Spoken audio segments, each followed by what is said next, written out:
அனைவருக்கும் நமஸ்காரம். கேதுவின் காதலன் காயத்ரி சங்கர் பேசுகிறேன். குரு சந்திர யோகம் என்பது அனைவரும் அறிந்தது.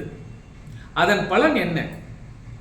குரு சந்திரன் குரு சாரத்தில் ஏறினாலும் குரு சந்திரன் சாரத்தில் ஏறினாலும் அது எந்த பாவத்தில் இருக்கிறதோ அந்த பாவம் தொட்டு அவர்கள் அரசாழ்வார்கள் அல்லது அரசாட்சி நடத்துவார்கள். ஆக குரு சந்திர யோகம் எப்படி அரசாட்சி என்பதனுடைய உள்ளார்ந்து நாம் பார்ப்போம்.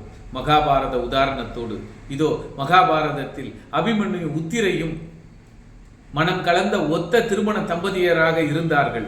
அந்த நேரத்தில் தான் அபிமன்யு யுத்த காலத்தில் சாகடிக்கப்படுகிறார். அதன் பின்னர் உத்திரை விதவை கோலத்தில் நிற்கிறாள். அவள் அன்றைய காலத்தின்படி கணவன் இறந்துவிட்டால் உடன்கட்டை ஏற வேண்டும் என்பது மற்றொரு விதி. அந்த விதியின்படி அவளை உடன்கட்டை ஏற தயாராகிறார்கள். ராஜமாதா, வேண்டாம், அவளை விட்டுவிடுங்கள், அவள் வயிற்றில் ஒரு சிசு வளர்கிறது. அத்தனை பேரும் ஆச்சரியமாக பார்க்கிறார்கள். ஆம், அபிமன்யுடைய வம்சம் உத்திரையின் வயிற்றில் வளர்கிறது. அப்பொழுது உத்திரையை விதவை கோலத்திற்கு மாற்றும் பொழுது மகிழ்ச்சி கடலில் அத்தனையும் திளைத்திருந்த பொழுது எங்கிருந்தோ வந்த அம்பு, ஆம், துரோணரின் அம்பு, துரோணரின் மகனான அஸ்வத்தாமன் விடுத்த அம்பு, சத்திரிய வம்சத்தை அழிப்பேன் என்று சூளுரைத்த அம்பு, ஆம், உத்திரையின் வயிற்றை உதிர போக்காக மாறியது. அனைவரும் துடித்தார்கள். பஞ்சபாண்டவர்கள் அனைவரும் துடிக்க கண்ணன் மட்டும் தன்னுடைய சக்கர ஆயுதத்தை உத்திரையின் வயிற்று மேல் சிறுசாக்கி பறக்க விட்டார், சுழல விட்டார். உத்திரையினுடைய உதிரங்கள் அத்தனையுமே நின்று அற்புதமாக உத்திரையை காத்தார். உத்திரையை அற்புதமாக ஒரு ஆண்மகவை பெற்றெடுத்தால் அனைவருக்கும் ஒரு சந்தோஷம். ஆம், இந்த நேரத்தில் அபிமன்யுவே பிறந்திருக்கிறான் என்று ஒரு ஆனந்தம். ஆனால் கண் திறக்கவில்லை, வாய் பேசவில்லை, கை அசைக்கவில்லை. இருந்தாலும் அனைவரும் கண்களும் கண்ணனை நோக்கி வேண்டுதல் வைக்க கண்ணன் காப்பாற்றினான். ஆம், குரு சந்திர யோகத்திற்கு காரண கிரகம், சந்திரனுக்கு காரண கிரகம் கண்ணன் அவதாரம், கண்ணனே.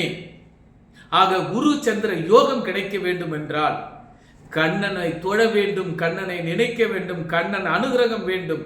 இப்படி கண்ணன் அனுகிரகம் இருந்தால் மட்டுமே குரு சந்திர யோகம் மங்களகரமாக மாறும் என்பதற்கு ஆம், கண் அசைத்தான், கை அசைத்தான், வாய் பேசினான், கை கால்களை எட்டி எட்டி உதைத்தான். ஆம், அந்த சிறு குழந்தை தான் பரிசுத்து மகாராஜாவாக இன்றும் நாடாண்டான்.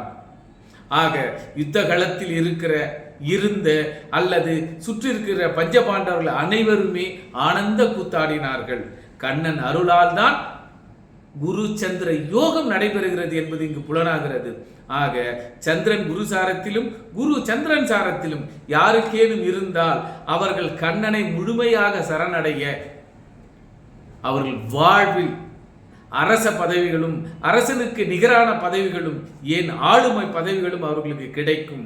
ஆக உங்கள் ஜாதகத்தில் அல்லது உங்களுடைய குழந்தைகள் ஜாதகத்தில் இருக்கிறதா என்று ஆய்வு செய்யுங்கள்.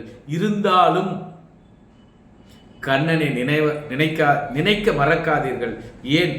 ஆளுமைக்கு கண்ணனே அவதாரம், குரு சந்திர யோகத்திற்கும் கண்ணனே ஆதாரம் என்பது மகாபாரத புராணங்களில் நமக்கு வெளியாகிறது. ஆக பரீட்சித்து மகாராஜா போல் நீங்களும் வளமாக வாழ கண்ணனை நினையுங்கள். குரு சந்திர யோகத்தின் இதுதான் மூலாதாரமாக விளங்குகிறது. கண்ணனை கைதொழுவோம். நம் ஜாதகத்தின் பிரகாரம் நாமும் அரசாள்வோம். உங்கள் மகனும் அரசாள்வோம். நன்றி, நமஸ்காரம்.